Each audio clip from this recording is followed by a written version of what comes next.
Okay.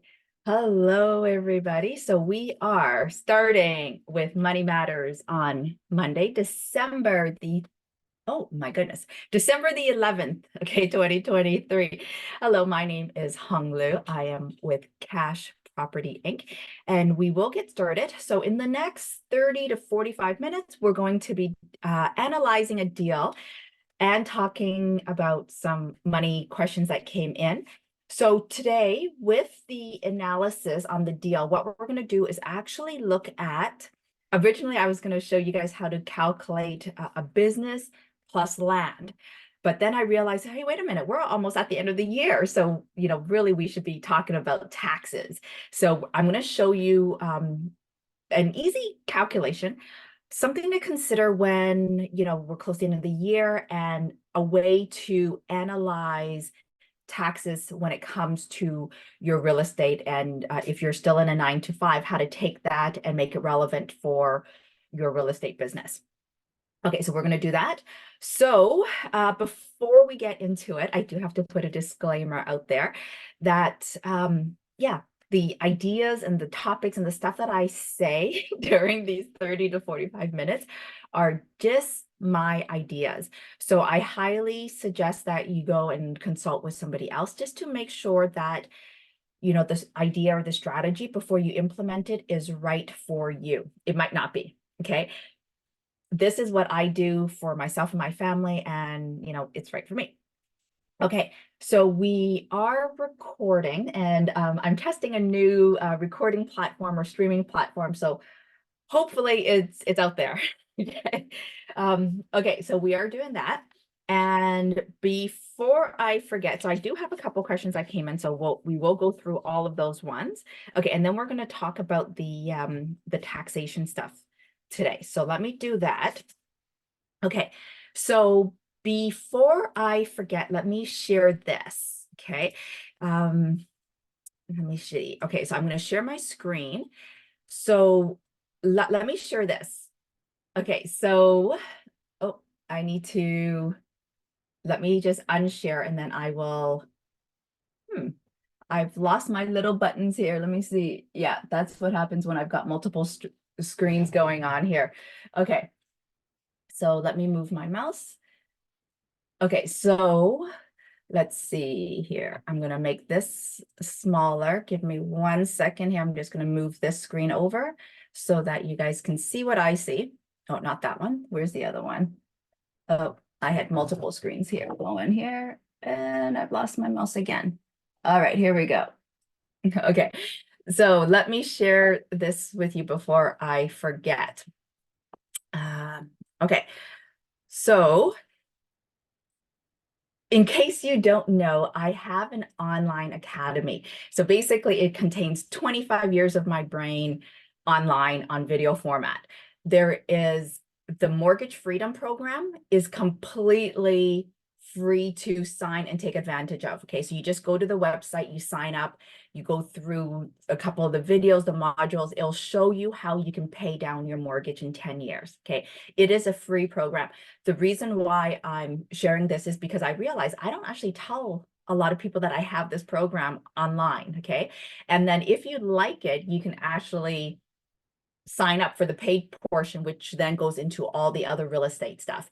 But for the mortgage stuff, like, I'm putting that out there because I want people who have a home to be able to be mortgage free and not have that stress of a mortgage. Okay, so that is the one thing that I want to share there. Okay, so let me go into the tax stuff here. So let me bring up the Excel sheet. Okay, this is something of importance because every single year we have to file our taxes with the government. Okay, and what is often missed, okay, is what I would say it's like a lack of planning, and a lot of times, January, February, March comes around and we forget to plan for what we've had to pay for the government. And so then we're scrambling to figure this part out. Okay, so this is, so I'll explain it from the point of view of somebody with a 9 to 5 job, and then I'll translate this to real estate. Okay, so let's just say you have an annual income, okay, and you're working at a job and you're making 100K. Okay, so now some jobs will offer a bonus, right? So if you meet certain criteria or whatever. So let's just say during the course of the year, you make $20,000 in bonuses, okay? So that means in effect, you've made $120,000 for the year, which is a great salary to have for an individual. So let's just say now you are, okay, so you've made $120,000, okay? 120,000. So now, depending on what province you are in Canada, you will be taxed by the government for this income that you've made. Okay. So let's just say we go into the Google Drive, the Google platform. Okay. And you're going to just type into Google what your search is. Okay, so let me share with you guys what I was able to find this morning. So I used to do this quite a bit when I was employed because I was like, oh, what's the tax bracket, that I'm in this year? Okay, so here we go. Okay, so I'm just going to share my screen again. So here's the federal tax bracket. Now there's a provincial tax bracket as well. So keep in mind that for each province, there's a separate bracket as well. So you have to take both of them together, and that's the tax bracket that you're in. Okay, so let's just say here we'll look at this image one because that's the easiest one to understand. Okay, so this one is 2023. Okay, so what you're going to do is make sure that you're looking at the right province for you. And then what they're going to do is basically say, okay, for the first amount of income of 53,359, you're going to be taxed, okay, based on taxable income. Here we go, the margins here. So 2022, so other income. Okay, so 15%. And then anything that's above the 53,359 to 106,717, you're going to be taxed 20% on that portion. And then anything above 106,717 to 165,430, you're going to be taxed 26% and so on, right? So that's how you read this chart. So if you're working a 9 to 5, you're going to be under this percentage here. Okay. Now what you need to do then is also add in your provincial taxes as well. Okay. So now that's where sometimes people, like you'll hear people say, oh, I'm in the 30% tax bracket. I'm in the 40% tax bracket because they're already adding in the federal and the provincial. Okay. So the two. Okay. So let's go back here and tax brackets. Okay.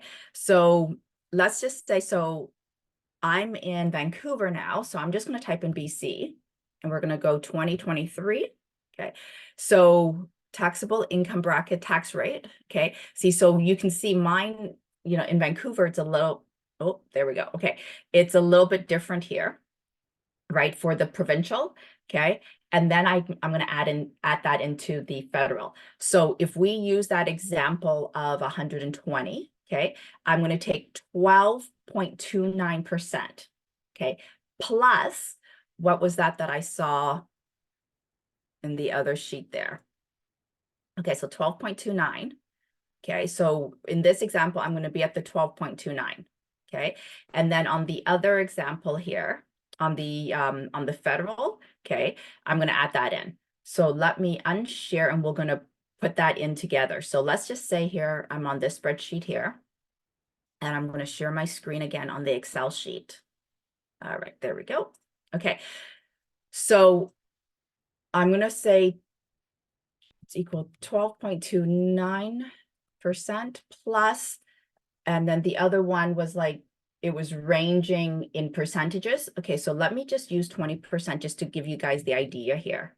Okay, so that will give me 32.9% on my taxable income. Okay, so what that means is I'm actually going to take the sum of the 100 plus the 120 times that by my 32.19%. Okay, so that means 38,000 is going to be paid to the government. Okay, 38,628 has to be paid out to the government. Okay, because what is it? Yeah, so so my employer would, pull out every single paycheck, an amount. Okay. And then if I have any extra owing, I have to pay out of my own pocket to cover that. Okay. So now this is where it becomes interesting because, okay, so this is taxes to the gov. Okay. So now let's just say I have 40,000 available room in my RSP to contribute. Okay, so let's say last year I didn't contribute anything, and then this, and then the NOI came in, and my form says I have about 40,000 to put in. Okay, and I put in the 20,000 bonus. Okay, which is a good policy to have if you're able to save that 20,000. And let's just say I'm able to save another 20,000. I have some other income coming in from some other side hustles. Okay. So I put in the 40,000 into the RRSP. Okay, so now as you can see, I'm using the RSP as a way to reduce my taxable income. That does not mean I am a supporter of making contributions to the RSP. That is a completely different topic altogether. Okay, so what we're going to do is leave that discussion for another time. Okay, so let's just say you are contributing 40,000 into your RSPs, especially if your company has like an RSP match or a top up. It's a great idea to take advantage of that if you can. So now what happens is with this RSP contribution, because it is a tax deductible sheltered item within Canada, it actually reduces my taxable income. So now instead of having 120 as taxable income, it gets decreased by $40,000, which is a great thing. Okay, so I'm going to go in here, minus this 40,000. So now my adjusted income, which is taxable for this year, would be $80,000. Okay, so now if you go back into the that Google sheet, which shows you where let me see here. So I'm going to share screen to the Google page here. Okay, so now I am 80,000. So now I'm down to 7.7%. Okay, so now here's the federal one. Let me see, close this one. Okay, so you know what? I'm going to update that one. So the first, okay, so this one's a little bit complicated because you have to do the first at 15, then you got to do the second one at this one, and then that one there. So this one here is 26. Okay, so I'm just going to say that it's 26% just to make the math easy here. And then if somebody wants to learn how to write that formula, I'm happy to show you guys how to write that formula. Okay, so that's 26. Okay, so this is how much I would pay to the government, $45,000, okay, to the government for the tax year. So now what I'm going to do is I've adjusted my income to 80,000. So now my tax bracket has changed, okay? And so sorry, I realized I wasn't sharing the Excel sheet. Okay, so I'm going to go back here and get the numbers for here. So for 80,000, I'm at 20.25, no, 20.5 plus 7.7. 20.5 plus 7.7. Okay, so now let me go here. Sorry, trying to go through multiple screens. Okay, so now my tax bracket is 7.7% plus 20.5%. Okay, so you can see that that changes my tax bracket from 38% to 28%. That's a 10% deduction in taxable income. Okay, that's huge. Okay, so now what we're going to do is we're going to calculate how much money actually goes to the government now. Okay, so now we're going to say it's 80,000 times 28.2. Okay, so now only 22,000, okay, 22,560 goes to the government. Okay, so what that means, okay, is that originally you would have had 120,000, okay, minus, minus what you get, what you're going to give to the government if you didn't do the RSP or some way of reducing your taxable income. you would keep 74,000 in your pocket. Okay. But in this other case here, you have 80,000 minus your 22. Okay. So you would keep 57 in your pocket, but really you've actually kept 40 in your pocket as well, because you've contributed that to an RSP account or some sort of way of reducing your taxable income. So in effect, you've actually kept 90,000 or 97,000. Okay. So what that means in reality is that you've actually kept the difference of those two. So you've actually kept $23,000 in your own pocket. Okay. And you can see that math because when you go 45,000 minus your 22,500, okay, it's the exact same number. Okay. So by figuring out ways to reduce your taxable income, okay, to go to the government, you're keeping a lot more of that in your own pocket. Okay. And so one of the ways to do that is the RSP. Okay. So now I'm going to show you how to convert this thought process to real estate. Okay. Because a lot of times when you are starting out in real estate, you'll buy a property and the accountant will advise you to keep it under your personal name. Okay. So when you do that, what's happening is that you still have your income. Okay. But now the rental income also becomes part of your income. Okay. So now let's just say this bonus is plus rental income. Okay. So now you'll have the 20,000, but let's just say you're making an extra 30,000 in rental income. So I'm just going to put that here, plus 30,000. Oh, yeah. Okay. So really now you're at 50,000. So your total income is 150. So this would bump up your tax bracket a little bit, but we'll just assume that it's at the 38. Okay. So what happens is you're going to make a contribution to your RSP. Okay.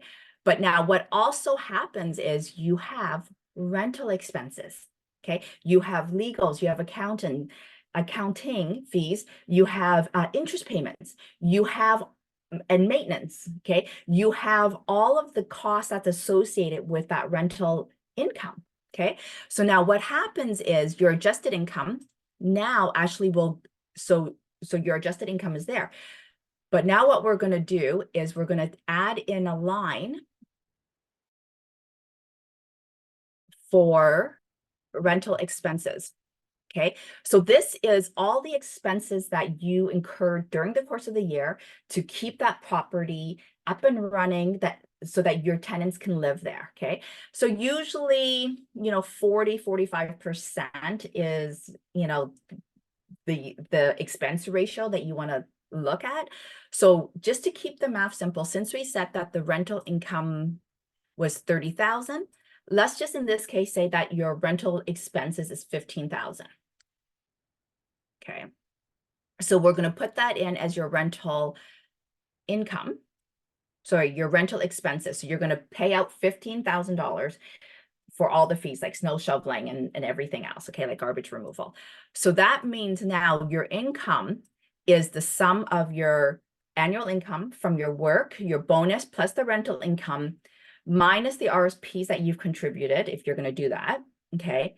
Minus your 15,000 of rental income. Okay, that comes right off of what is being taxed.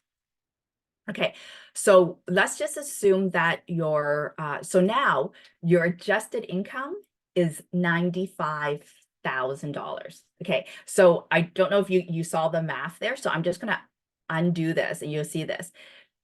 If we did not include the rental expenses of 15,000, your taxable income is $110,000.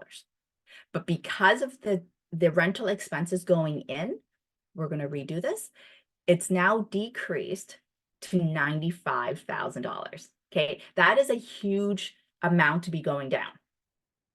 Okay, so now what you would do is you would take this 95,000 and that's what you would go and gauge what tax bracket you're in. Okay, so having rental properties under your personal name, especially if you have a 9-to-5, is a great way to reduce your taxable income. Okay, now if you are investing in properties with groups of individuals, or if you've grown quite a bit with real estate, you may want to consider putting a lot of the properties under a corporation. Okay, so that taxation process is slightly different, but it's the same idea though, right? If you've got expenses that you can write off, that will decrease your effective amount of money that you have to pay to the government. Okay, so you do want to, you know, write off as much expenses related to each of your properties as possible. Okay, so let's okay, so that is what I have for doing the tax brackets and making it you know, running your real estate portfolio efficiently. So I will put on here to maybe do the business and land calculations next week. Okay, so we will do that. All right, so let's go into the questions. All right, yeah, because we do have a couple of questions today. All right, let me just check to see if there's any. Oh, okay, I got a comment. Thank you, whoever that is. I have an echo. How do I get rid of this echo? I don't know. Okay, let me see. Maybe this way, this one, and this one. Okay, let me know if there is still an echo. I'm using a new streaming platform, so I don't know if there is an echo or not, because I'm not hearing that on my end. Okay. Oh, but it's great that this platform, you know, allowed some comments to come through, which is great. Okay, hopefully the recording works well. If not, I will upload this Zoom recording, because hopefully on Zoom there's no echo. Okay. All right. So a couple of questions that came through. So let's go on this one. Okay, this came through from Mr. White. Okay, so oh, this one is a long question. All right. Recently, I was looking to buy an investment property, but was short on the down payment. I didn't. Oh, okay. I did at that time have a HELOC that I could have used, but the oh, okay, but the lender was suspicious that I was not moving into the new property. So they considered the HELOC as an unsecured down payment. So then so in their underwriting, they used it as a second position mortgage with a 25% amortization. Okay, so I'm understanding that. Okay, so what that means is Mr. White, when he went to go and so if he was to use his HELOC as part of the down payment, his expenses on that HELOC would just be the interest per month, right? It wouldn't be amortized. It would just be a simple calculation, you know, the amount that he took from his HELOC times whatever the percentages that the bank's charging him. And his minimum payment would just be that interest only payment. Okay, so that's an easy calculation. But it sounds like the bank, what they did was they took that HELOC amount and said, okay, well, we're going to amortize it over 25 years, and we're going to underwrite it as if it's a second mortgage. Okay, so this made the HELOC payment higher and the debt to income ratio increase. Okay, so I was correct in the way I explained that then. So because the HELOC would be amortized over 25 years and there would be interest and principal payments, okay, so that was the way that they were underwriting it, so that his debt to service, debt to income ratio was higher. Okay, so are there lenders who will lend 50,000 at higher rates? So yes, there are individuals, there are private lenders out there that will lend at 50,000. Higher rates at 10 to 15% interest for short term, not showing up on your DTI, so debt to income ratio. So the banks see it as you are providing the down payment. Okay, so what he's saying is, can I go and get a private lender, somebody to give me 50,000, who's only willing to charge me 10 to 15%, maybe short term, so maybe 3 months, 12 months at the most, and it's not reported on your credit report. Once the property is purchased, you Okay, so once the property is purchased, you would refinance in 1 year, cash out. Yeah, cash out the refi and pay the short-term loan back. Okay, so can this be done? Yes and yes. Okay, so yes, it can all be done. The challenge is you're going to need to find somebody who's willing to give you this loan at 10 or 15% with it unsecured. Okay, so usually private lenders will only do up to a year, maybe two at the most. So the duration isn't really the issue. The issue is going to be finding a private lender or a hard money lender that will give it to you unsecured at 10% to 15%. Right now, because the economy is the way it is, it's going to be very hard to find somebody who's going to give you an unsecured loan, which is a P note, right? Like they're basically going to accept you giving them a promissory note, which doesn't hold a lot of security for them. And to only make 10% on that unsecured loan is not very good, considering that they could put their 50,000 into a GIC and potentially make 5 or 6%. So not the best for the person with the 50,000. So you have to think of, why would they do this for me? Like, why would they put 50,000 in? So usually a friend or a family member may consider doing this for you. Another way around this is that it could be a P note, and then you guys sign the paperwork and set it so that if you were to default, they already have the paperwork signed to do the legal proceedings. Okay, so that's called uh, caveat. Okay, so each province will have a similar process for that. But yes, the person with the 50,000 can protect themselves by having this legal document signed. And sorry, I'm pronouncing that word wrong. I think it's a covert or caveat maybe. Okay, so the other thing that you want to consider is the cost of refinancing in a year, because some banks or some lenders will charge you a fee every single time you refinance. The other thing to consider is, in 1 year when you go to refinance, is your property going to have increased in value?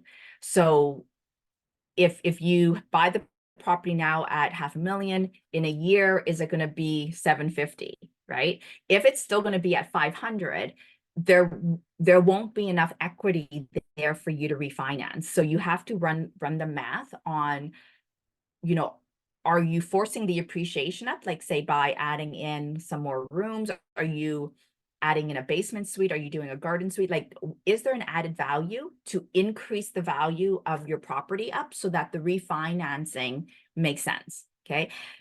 Just because you sit on a property for 1 year, it would not have gone up significantly enough if you haven't done some sort of forced appreciation on it. Okay, so hopefully that answers your question, Mr. White. If you need more clarification on that, please write back to me. I will attempt to answer that in more detail. Okay, next question. What is a loan sponsor? Okay, so this was something that, I sort of knew about for years, because it's basically the same thing as a parent guaranteeing a loan for a child when they buy a car, when they take an apartment. So it's the same idea as a financial guarantor. Okay. But when we're talking about real estate, we're talking about a loan sponsor or a guarantor on that mortgage loan. Okay. So in this case, usually it makes sense in bigger multifamilies. So what it is the individual, usually with very high net worth on paper. So, a couple $1 million in their net worth. They would come on as a loan sponsor for that mortgage, so that if the mortgage payment goes into default, they step in and they have to guarantee that loan because they guaranteed it. They would have to make sure that those payments are met. Okay. So the banks do this as a way to protect themselves against, maybe the income is like it's at the 1.25. So a lot of the lenders right now will ask for a loan sponsor or a guarantor of some sort. Okay, somebody with high net worth to be able to come in and basically sign off on the mortgage saying, yeah, if something was to go into default, I will step in and make sure that the payments are met. Okay, so if you're looking at buying a multifamily, you still have to put in the down payment. So this doesn't avoid the down payment. What it does is that it gives the bank an additional sense of protection on their loan. Okay, so as a loan sponsor, it's a great way to leverage your net worth. You get usually a percentage of equity in some way. Okay, and the risk is very little to you in the sense that you're loan sponsoring it against a property. And so if your working partner doesn't follow through on the payments, well, just turn around and sell the property, right? The value is there in the property. And so there are other investors that will buy the property off of you. You take that money that you sold it for and you go and you pay off the mortgage loan. Okay, so as a loan sponsor, there's not much risk there. There's a bit of a risk. So that's why you still have to do your due diligence to make sure that the mortgage is less than the actual value of the building. Right. So for example, if you loan sponsor a building in Fort Mac, okay, it's probably not going to be worth it. And that would be not a good situation to be in. Okay, so for a loan sponsor, how would you go find a loan sponsor? Networking, asking people. Okay, there are individuals out there that are, if they understand the benefits to them, they would be open to loan sponsoring. Okay, so that is what a loan sponsor, what a loan sponsor means. Okay, so this question came in from Deepak. Hi, Deepak. Okay, so he is looking at getting a condo pre-construction sale. Okay, so do you look at square feet per unit when you're looking at a condo pre-construction sale? And where would I find the square feet cost of an area? Okay, so let me share this because I think that this will be helpful. And then I will also put this into the chat box. Okay, so let's see here. Oh, okay, here we go. Found it. Okay, so this is a video that I did a while ago. Okay, this is how to analyze a condo. Okay, so this was in Oshawa, Ontario, but it applies anywhere in Canada and in the US on how to analyze a condo. Okay, so here's the thing with buying a pre-construction sale, whether it's a condo or a house, is that there is inherent risk that the builder isn't going to finish. Okay, so just keep that in mind. The other thing, so because this is a condo, okay, my concern with doing condo investing is that you can't change the usage of the condo. Okay, like a condo is a condo, right? It's not like you can add a garden suite. It's not like you can add in an in-law suite to your condo. Okay, so that condo isn't going to appreciate as much as a single family home.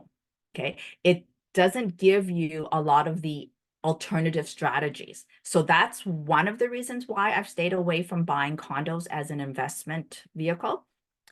The other reason is that if you run your numbers properly on a condo, your maintenance fees potentially kill any cash flow.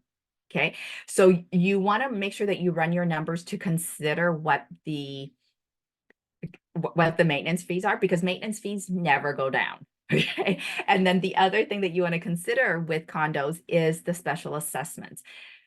Okay, there isn't enough data out there to show how many condos go through a special assessment because of the reserve fund, and a lot of this stuff, if the reserve fund is big enough, they just don't report it because it's not needed to have a special assessment. But condos are notorious for special assessments.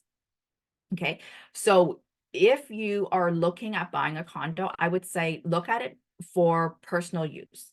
it's not really an investment for where you can like rent it out, okay, to other individuals and make a lot of money. Okay. So I've always sort of shied away from investing in condos for those various reasons. Okay. So now to answer your question though about how to calculate square foot of a unit, okay, you just take your sale price divided by the square feet. That's it. Okay. So let's see. All right, let me bring up an Excel sheet and I'll walk you through that very quickly.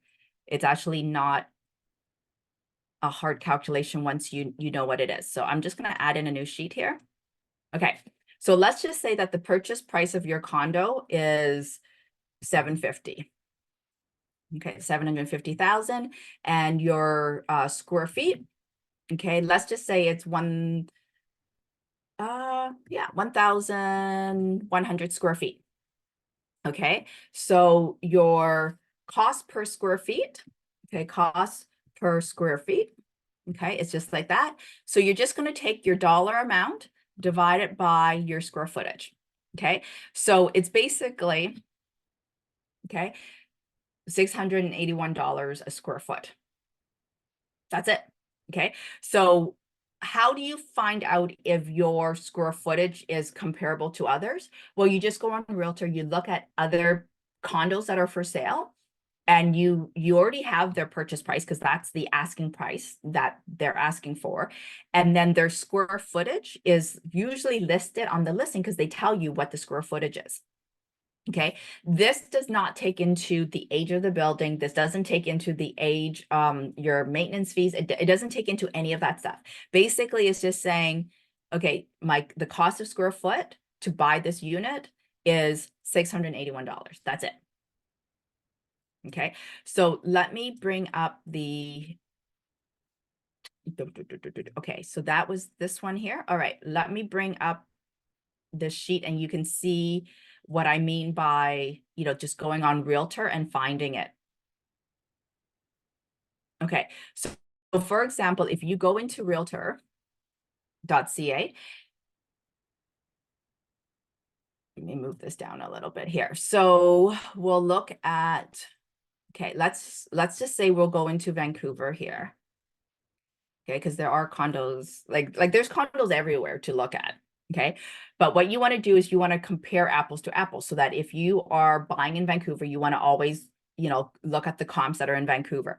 So you go here and go condo stratas. Okay, there. So that's going to give us all the condos. Wow, there's 5,000 condos available for sale. Okay, so let's just say now we're looking at, okay, a 2+ condo, and I only want to look at stuff up to $1 million. Okay, let's just see if we could bring this down a little bit. Wow, there's still like 1,000 condos for sale here. Okay, so let's just say we're looking at this one here. I don't even know where this one is. Okay, so this condo here. So if you look at this one here, so there's the square footage. So 718 square feet. Okay, so what you're going to do is take 958, so 958,000 divided by the square footage. Okay, now one of the things that I love about this particular site is that they also have past sales history as well. So you could take that and run your analysis on that. So look at that. In about 2 years, less than 2 years, this particular condo went up by $220,000. So basically it went up by $100,000. Okay, so even though I'm saying, hey, you know what, condo investing is not my strategy. Okay, if I could make $200,000 in 2 years, okay, that is a good chunk of change. Okay, but here's the thing though, this is based on appreciation. Okay, that's it. There is no forced appreciation here. This appreciation is just market appreciation, very passive appreciation. This you cannot guarantee. Okay, so maybe that might be a good session for us to go and talk about market analysis and looking at trend prices, okay, during another session. Okay, so that's how you would calculate square feet. Okay, oh yeah, see, and there's the square foot up here as well, so you could calculate that into it. Okay. Okay, so that came in. Thank you, Deepak, for sending that in. Okay, yeah, so I did show the YouTube video on that Oshawa one. Okay, so one last question. Yeah, all these other ones got answered. Okay, one last question to answer today. Court order sale. Okay, that's all I got. Okay, Hong, how do you handle a court order sale? Okay, so this also depends on your province that you're in. Court order sales processes are different per province. Okay, so I used to do tax sales in Ontario. I've looked at tax sales in tax and court sales in Alberta, and I've also looked at them in BC. Okay, and all three provinces do it differently. Okay, so I would suggest figure out what the province that you're going to be doing this in, then download their bylaws, their legal proceedings. Okay, this is documented like step by step by step. Okay, I think I might actually have some YouTube videos on buying tax sales and foreclosure properties. So once you figure out what province you want to do this in, download all of the government documents that are on that process. Okay. I think for the Ontario one that I read, I think it was like 300 pages. Like it was a lot of details, right? So download the document and go through it. And then I would suggest going to see an auction live if you can, or attend the Zoom auctions live or the tender openings on Zoom. They actually do some of them on Zoom now, partly because of COVID. Before COVID, everything was in person. Like there was nothing on Zoom. So you had to either go to the municipality or the city where they were doing the auctions, and it would be a live auction, which we're just like, like where they're bidding stuff, and there's an auctioneer at the front. Okay, so that's one type of setting. There's another one where you send in your bid, and it's a sealed bid, so nobody sees the amount but you, and then they open it, they record who sent, like the name of the person who sent in the bid, the amount, and they check to make sure that you've followed, like you filled out those forms properly. If you don't fill out the forms properly, you forfeit your bid. Okay. The other thing that I would also make sure that you understand about these court sales, the tax and auction sales, read the process on paying the amount that you bid. Okay.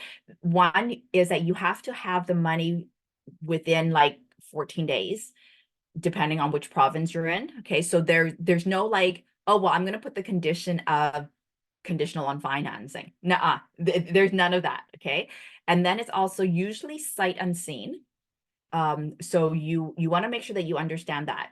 And then you also want to make sure that you understand the time frame that the previous owner can come back and still pay off whatever it is and get their money back. Okay. So one of the things I think when I was looking at BC, I didn't like their auction, like their tax sales or their foreclosures, because I think there was like a 1-year time frame where the person can come back and pay their outstanding bill and get the property back. And I'm like, well, wait a minute, that means I've tied up my money for a year, right?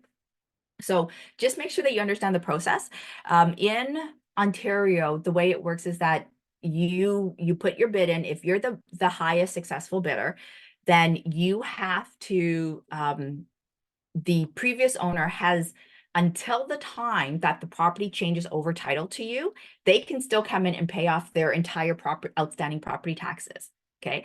So if you do tax sales, you want to make sure that you are either following the tax sales rules, or if you're doing the auctions, make sure that you're following those rules. Okay. So it can be a bit of a complicated process. So with the Zoom stuff, you can now attend on Zoom and see how the process goes. If they don't have it on Zoom, so before Zoom happened, I used to go in person and actually just watch it. And there are companies out there that you can pay, and they will do a tour, okay, of these court events, and you can just go with them, and they'll actually talk you through the process and handhold you. So it was actually really interesting when I ran into one of these classes, because because there's people who will actually pay to go to those classes, and then there's people who are offering those classes. Okay, so that is a court order sale. So now the other thing to mention too is that if it's not a tax sale and if it's not an auction sale, it could be a property that's listed on Realtor and it's actually still a court order sale. It will actually say that on the listing. Hey, this is a court order sale. Okay, so with the court order sales, they have to sell it at market value. Like you cannot just come in and like just offer them like the lowest dirt price. They have to take whatever sort of the market value is. Okay, so there's a lot of legalities around that too. So that's also where you need to download that document and understand it as well. Okay, so yeah, court order sales are a great way to buy properties potentially at, at a discount, but it depends on if it's listed on Realtor or not. Okay, so if you have any more questions about court order sales, or if I didn't explain something clearly, please email me, let me know, or send me a text. I'm also, up here is my QR code, and you can book a time slot with me to have a chit chat about real estate. Okay, so thank you everybody for watching. I'm hoping that the streaming worked today and that we got the echoing fixed. I don't know, we'll try for the next time. Okay, I will watch the recording and figure out what the echo is and sort that out. So thank you, thank you. If there's anything else, please let me know. Happy to assist.